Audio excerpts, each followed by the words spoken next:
Imagine करें कि आप अपने पेरेंट्स को बहुत ही मेहनत से पैसे कमा के उन्हें कश्मीर ट्रिप पे भेजते हो और आपको ये पता चलता है कि वो उस ट्रिप से वापस ही नहीं आए। या फिर आप ऐसा इमेजिन करो कि आपकी एक वीक पहले शादी हुई है और आप कश्मीर ट्रिप पे आए हो और आपके पार्टनर को वहाँ पे मार दिया जाता है, तो आपको कैसा फील होगा ये आप इमेजिन भी नहीं कर सकते। लेकिन कई सारी फैमिलीज के साथ ऐसा हुआ है, और वो क्यों हुआ है आज हम ये जानेंगे आगे।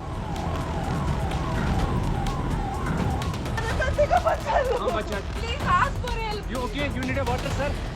मेरा पति साइड में था, एक इंसान आया, उसने उसको गोली मार दी। यहाँ पे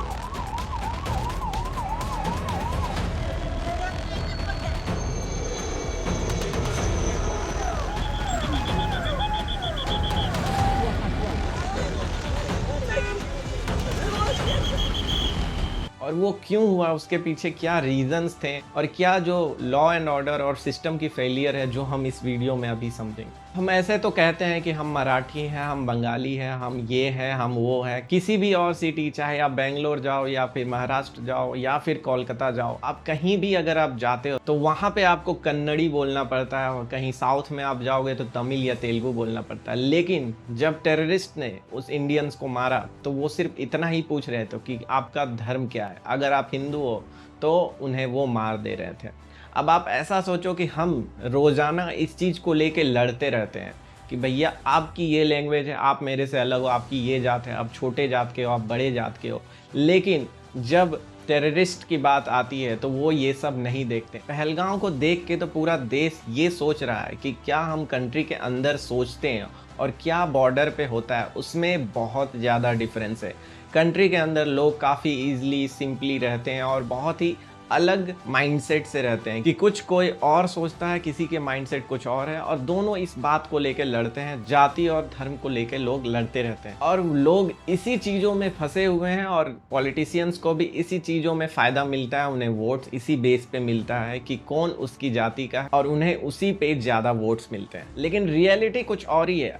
आज जब हम सुनते हैं कि इंडियन आर्मी में इतने लोगों को आतंकवादियों ने मार दिया, तो हम ऐसा सोचते हैं कि अच्छा आर्मी वाला था, तो हम लोग कुछ दिनों के लिए पोस्ट करते हैं, व्हाट्सएप में स्टेटस डालते हैं या फिर सोशल मीडिया पे शेयर करते हैं। लेकिन आप सोचो कि अब सिविलियंस पे भी अटैक हो रहा है, यानी आम जनता जो कि नॉर्मल लाइफ जीते हैं, वो नॉर्मल ट्रिप पे जाते हैं, कहीं भी जाते हैं। आप ऐसे फियर में रहोगे, कल को आप कहीं भी जाओगे, अगर आप देश के अंदर भी ये सोचो कि बॉर्डर पे ही सिर्फ ये चीज़ होगा, तो ऐसा बिल्कुल नहीं है। अगर आप देश के अंदर में भी कहीं घूम रहे हो तो आपके माइंड में ये चीज़ ज़रूर रहेगी कि क्या यहाँ पे भी हम पे टेररिस्ट अटैक कर सकते हैं।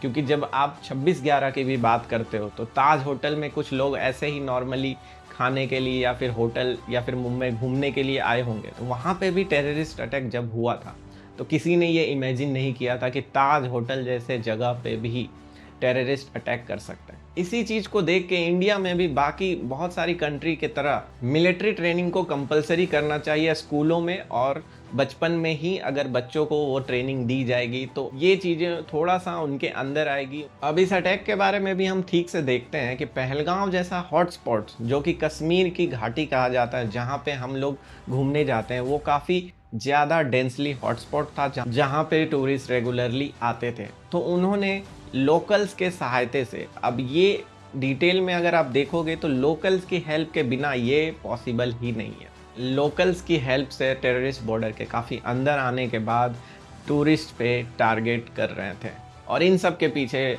TRF का हाथ है, जो कि पाकिस्तान बेस्ड ग्रुप है, जिन्होंने इस अटैक की जिम्मेदारी ली है। अब पाकिस्तान आर्मी खुद तो नहीं लड़ सकते, लेकिन वो कुछ ऐसे ग्रुप्स को, टेररिस्ट को पालते हैं जो कि इंडिया के अगेंस्ट जाते हैं, और वो डायरेक्टली तो इसको नहीं कर सकते क्योंकि उनको पता है कि वो इंडियन आर्मी से तो भिड़ नहीं सकते हैं। तो अब उन्होंने सिविलियंस का टारगेट किया। अब अटैक का जो मेन रीज़न था वो ये था कि टूरिस्ट को टारगेट करने से क्या होगा कि टूरिस्ट के अंदर डर आएगा।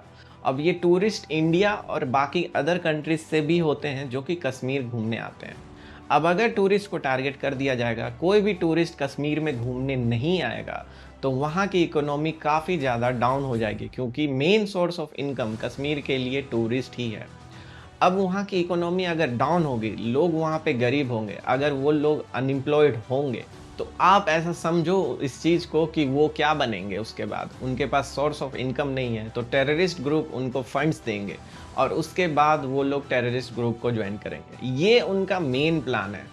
और मेन जो धर्म उन्होंने पूछ के लोगों को मारा है, उसका मेन रीज़न ये है कि वो चाहते हैं कि धर्म के नाम पे इंडिया के अंदर भी लोगों के अंदर बहुत ज़्यादा विवाद हो, ताकि देश के अंदर लोग ये सोचें कि उन्होंने सिर्फ हिंदुओं को मारा है, मतलब मुस्लिम हमारे दुश्मन है।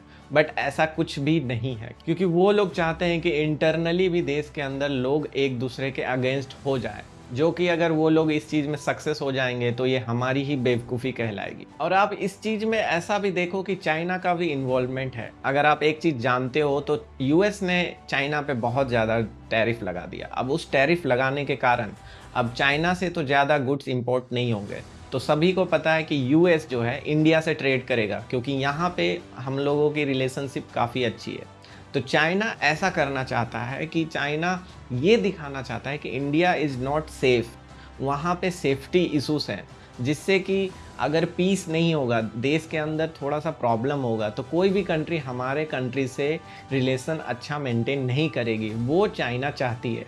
इसी के कारण वो भी इनडायरेक्टली इसमें इन्वॉल्व है, क्योंकि पाकिस्तान को फंड करने वाला जो कंट्री है वो चाइना ही है। अब इसको देखते हुए इंडिया ने बहुत सारे स्टेप्स लिए हैं। अब इस अटैक के कारण इंडिया ने इंडस वैली ट्रीटी को भी सस्पेंड कर दिया है। इस ट्रीटी के कारण पाकिस्तान में 35% से भी ज़्यादा जो पानी जाता था वो हमारी ही कंट्री पे डिपेंडेंट थी।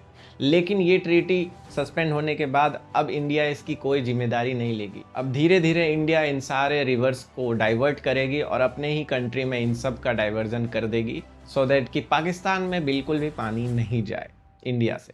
और भी चीज़ें जो कि इंडिया ने अटैक के बाद की है कि पाकिस्तानी लोगों को इंडिया से जल्दी बाहर किया, और भी बहुत सारी ऐसी स्टेप्स लिए हैं। लेकिन उनको और भी ज़्यादा स्ट्रिक्ट होना चाहिए। उन्हें सी बॉर्डर्स को भी, जो भी समुद्री बॉर्डर्स हैं, उनको भी सील कर देना चाहिए, सो दैट कि जो भी उनके यहाँ ट्रेड आता है अदर कंट्रीज से वो भी बंद हो जाए।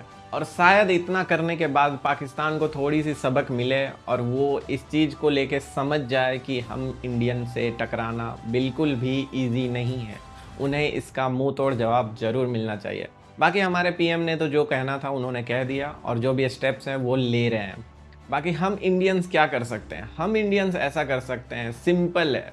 आप जितने भी लोग पाकिस्तानी चीज़ों को सपोर्ट करते हो, चाहे वेब सीरीज़ हो, चाहे यूट्यूब पे जितने भी वीडियोस हो, चाहे जितने भी पाकिस्तानी सिंगर हो या कोई भी हो, आप उनकी बॉलीवुड मूवीज़ भी देखोगे, इसमें पाकिस्तानी एक्टर्स को लिया गया है। प्लीज़ उन सब को बाइकआउट करें। और आने वाले अपकमिंग मूवीज़ भी कुछ है जिसमें फवाद खान, जो कि पाकिस्तानी एक्टर है, जो कि इंडियन मूवी में काम कर रहा है अभी फ़िलहाल के लिए, तो इन सारी मूवीज़ को बाइकआउट करना चाहिए और ये सब चीज़ें बंद होनी चाहिए। आप लोग ही उस मूवी को देखते हो, आप लोग ही उस सीरियल जो यूट्यूब पे आता है पाकिस्तानी सीरीज़ को देख के उनको पैसे देते हो। ये सारी चीज़ें करना बंद कर दो आज के आज। अगर आप सच में ऐसा नहीं चाहते हो कि कल को आपकी फैमिली के साथ ऐसा हो, तो प्लीज़ ये सारे चीज़ों से भी सपोर्ट हटा दो और भाईचारा तो बिल्कुल ही बंद कर दो। और जितने लोग भी इंडिया पाकिस्तान मैच का वेट करते हैं, वो सारे मैचेस भी बंद होने चाहिए। बीसीसीआई ने तो ऐसा कह दिया है, बाकी आगे देखते हैं कि क्या होता है, ये टाइम पे पता चल जाएगा। लेकिन जितनी भी दोस्ती फील्ड पे दिखती है वो रियलिटी में तो नहीं दिख रही है। आप सभी से यही उम्मीद है कि आप पाकिस्तान को बाइकआउट करोगे। तब तक के लिए मैं मिलता हूँ आप सभी से अगले अवेयरनेस वीडियो के साथ। जय हिंद, वंदे मातरम।